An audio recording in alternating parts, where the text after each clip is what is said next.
What comes to mind when you hear the term propaganda mentioned? The word refers to the falsification and manipulation of information in order to spread and advance specific views. The media correctly portrays nations like North Korea, Iran, and China as totalitarian states, regularly engaging in widespread disinformation. Whilst when discussing nations like the United States, France, and Great Britain, Western countries, in other words, journalists often use terms like freedom of the press and freedom of thought, which are guaranteed by the First Amendment here in the US, and which should also be vigorously defended by the press. So we are essentially talking about democracies. In a democracy, the news media is crucial because it serves as a watchdog on the exercise of authority. However, Noam Chomsky and Ed Herman, in their book Manufacturing Consent, blows apart the notion that the media acts as a check on political power. Now, the media is supposed to inform the public, expose corruption, and call out the powerful when necessary, so that we, the public, can better engage in the political process. Chomsky and Herman assert, however, that the media, far from telling us the truth of what is happening in society, manufactures our consent. What does this mean, especially for we the people? Well, stick around and we'll discuss it.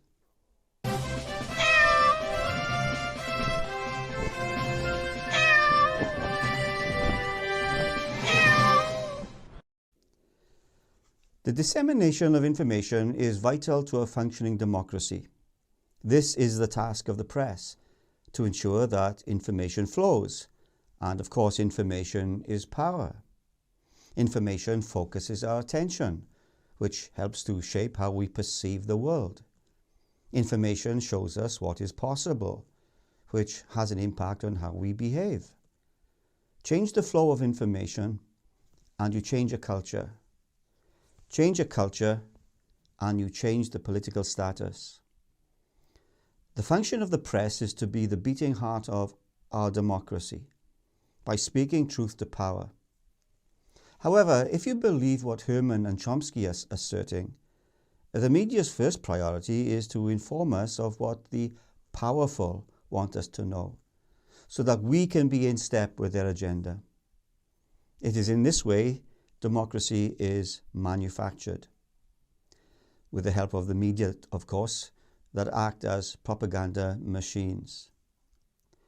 According to Chomsky and Herman, the media operate through 5 filters, the first being ownership, big corporations. I think there are about 6 in the world at the last count. Often they are part of even bigger conglomerates. Profit, of course, is the goal, and it serves their interest to promote whatever ensures a good return in monetary terms. The corporation's requirements and interests, therefore, come before critical journalism. Advertising is the second filter. Media costs much more than consumers will ever pay. They would certainly become bankrupt if it were left up to me. So the gap needs to be filled. And who fills this? Well, advertisers, of course. And what are those advertisers paying for? Audiences. So there is a shared interest here. The media sells their own product, but also that of the advertiser, you and me. No, not so much me. I don't watch mainstream media, remember? How then does the establishment manage the media? Because manage them they must if they want to control the narrative. Well, through the media elite, the third filter. Because of this, the media cannot be a check on power by definition, because the system requires complicity. There's a huge conflict of interest. Governments, big institutions, and corporations know how to play the media game. They know how to influence the news narrative. They feed media scoops, official accounts, and interviews with the experts. They make themselves crucial to the process of journalism. So those in power and those who report on them are in bed with each other. If you want to challenge power as a journalist, which is part of your function, you'll be sidelined. Your name won't be on the list. You won't be getting in. You've lost your access. You've lost the story. We are seeing this being played out right now with Chicago Mayor Lori Lightfoot, who is being sued by journalist William Kelly for revoking his media credentials, simply for asking pertinent and uncomfortable questions. This reporter asks real questions. William Kelly joins us tonight. It's wonderful to be with you. This is a textbook First Amendment case. Unfortunately, the textbook is from Venezuela. Right. No, it looks that. I mean, are we missing something? I mean, your credentials were revoked because you asked the most obvious possible question. Our city's falling apart. What are you going to do? And then no longer allowed. Exactly right. I believe that journalism is extremely important. I've had a media credential in Chicago for over 10 years, Emmy Award winning, print, radio, TV. But Mayor Lightfoot is the least transparent mayor in our city's history. And sadly, for better or for worse, the reason my questions were so effective is because I was asking the questions that real Chicagoans wanted to hear. But they were hurting her reelection campaign, so she canceled my media credential. I think the real scandal here, Tucker, is that the Mayor Lightfoot has 80-plus security guards that are assigned to protect her from me asking her questions during a reelection campaign at a time when the Chicago police are down 1,500 officers, crime is out of control, there's record low arrests, and a spike in police suicides. It's my prayer that a federal judge will restore my media credential tomorrow so I can go back to Chicago City Hall and ask about the spike in police suicide, which is such a tragedy that's facing our city right now. I mean, this is obvious censorship. Really quick, have other media organizations, Chicago Tribune, for example, have they filed complaints with the mayor's office on your behalf? Have they stood with you in solidarity? I think that this has had a chilling effect on all reporters. They see that I asked real questions and I got my credential revoked, canceled, I guess would be a better word. You know, I grew up in Chicago watching legendary reporters, Pam Zeckman, John Bulldog Drummond, chasing politicians up and down the street, right? And this is the tradition I want to uphold. This is the Chicago reporter tradition that Lightfoot wants to cancel. Yeah. I mean, Mike Royko would be so ashamed of what's happened to your city and its media. I appreciate it. Mr. Kelly, Absolutely. Thank you for coming on tonight. When whistleblowers, journalists, and sources stray from the narrative, they get flack, which is the fourth filter. When the story is inconvenient for the powerful, you'll see the flack machine in action. This is seen very clearly with the Julian Assange story. He upset the powerful and is paying the price for that in a very real way. The mainstream media has by and large abandoned him and is beating the drum for the military-industrial complex. Flack comes also by way of discrediting sources, trashing stories and diverting the conversation.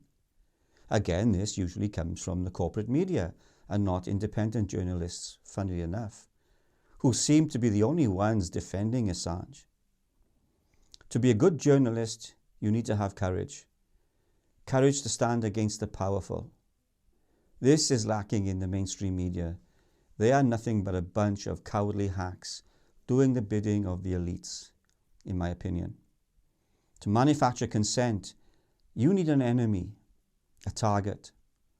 This common enemy is the fifth filter, be it communism, terrorists, or the unvaccinated. A collective enemy is required, a bogeyman to put fear into the bewildered herd, to corral public opinion. Fear is a great motivator. Consent is being manufactured all around us, all the time. The advent of modern technology and the ability to beam information at the speed of light into every home simultaneously gave rise to the model of the mass media. Radio, television, the internet. This has given the elites tremendous power over the mindless herd. The mass media is a relatively new phenomenon. Its typical component is major mass media entities, or big tech as we know them, collaborating together to manipulate, debate, and thought. They have the power to suppress ideas, develop civilization, or degrade and disparage people. They can even put the world's peace in peril, play up or down the news and its importance, stoke or quell emotions, produce smug fictions and blind spots, exploit powerful language, and support meaningless slogans, all of which they do on a regular basis. According to Herman and Chomsky, the mass media of radio and television construct a top-down informational flow, and the relatively few people who own and operate the broadcasting infrastructure, in collaboration with wealthy and powerful people, corporations, and institutions, who the media made possible, by the way, have created a never-before-seen conformity to a particular narrative and worldview. This paradigm has proven to be an excellent model for the advancement of ideologies that favor top-down, centralized control for those who decide what information is released and what isn't. This is exemplified by the Hunter Biden fiasco taking place right now, with the compliance of big tech, in particular Twitter, in covering up this corruption. This discovery is huge, and it's getting bigger all the time. And all the mainstream media is concerned about is castigating one of its own for making the information available, which is their function. I am, of course, talking about Matt Taibbi, a journalist who I respect. And if you've seen my first episode, he's one of the journalists I listed as honest and reliable, and one that I follow. That the left is pouncing on him just shows how dumb these assholes are. They are too stupid even to realize they are being manipulated and are playing right into the hands of the elites, the permanent political class, who don't give a damn about them. Yes. Calm down, Daisy. Calm down. Listen to this quote from Manufacturing Consent. The mass media serve as a system for communicating messages and symbols to the general populace.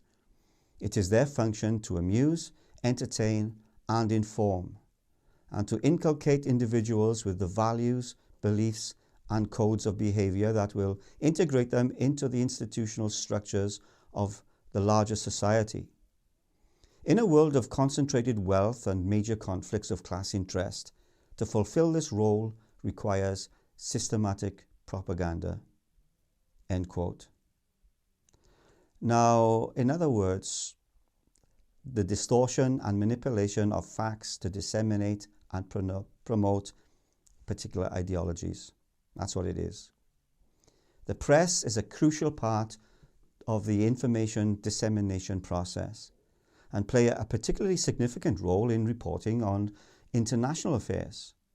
People rely on the news media to give them the pertinent facts and interpret the interpretation of these facts, because often they don't have immediate contact with overseas activities. Therefore, news organizations and the manner in which they cover foreign affairs have the ability to shape public opinion.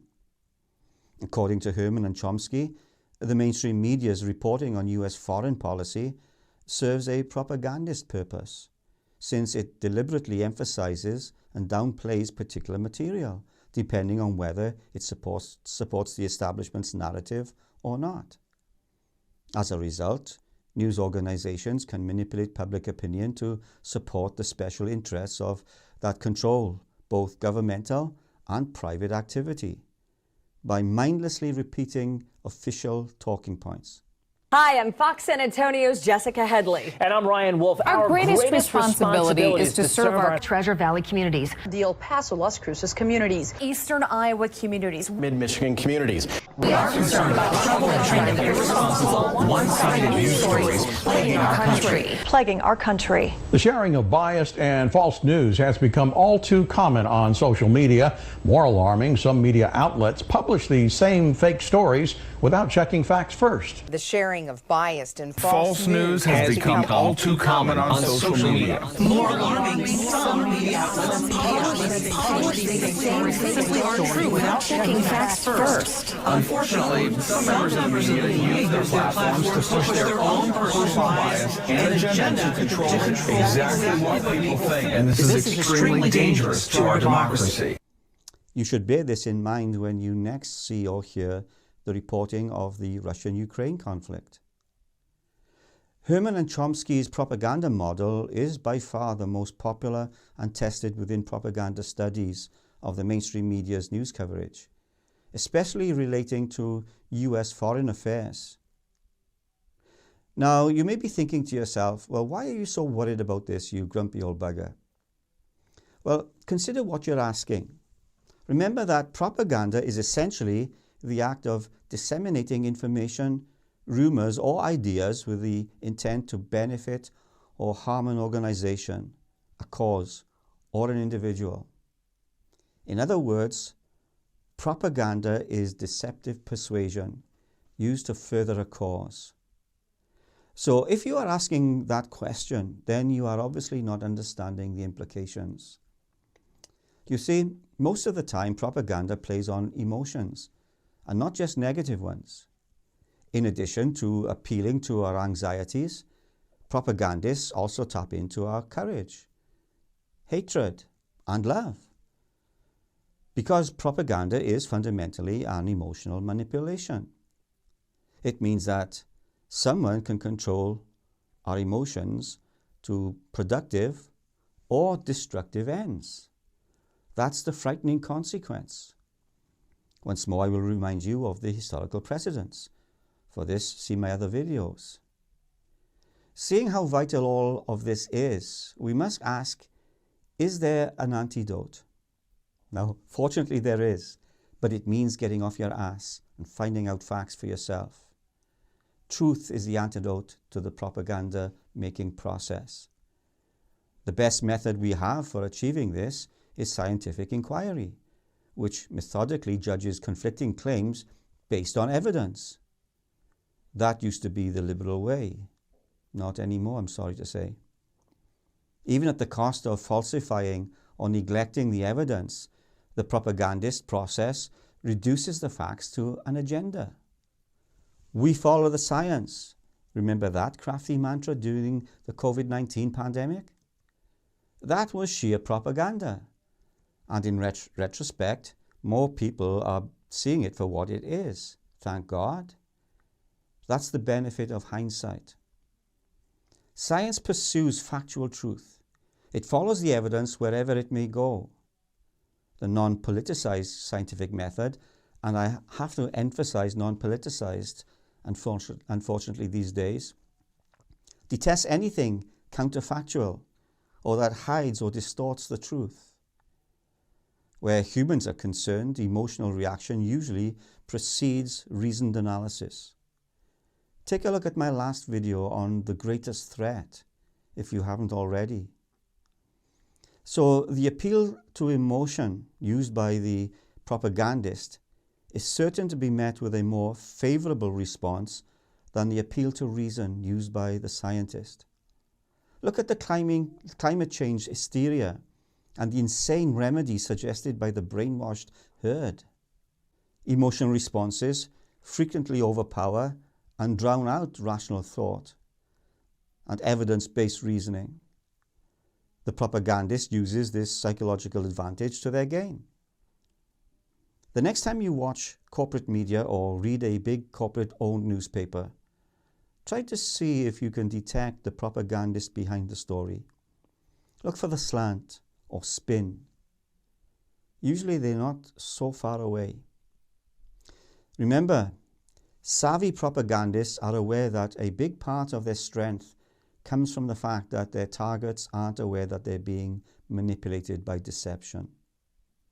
Therefore, propaganda is a fraud rather than a magic trick. A mind that isn't taught to recognize propaganda and counteract it is a mind that is easily duped. And a mind easily duped is dangerous. Well, thank you once again for watching. This is the Grumpy Grandpa channel.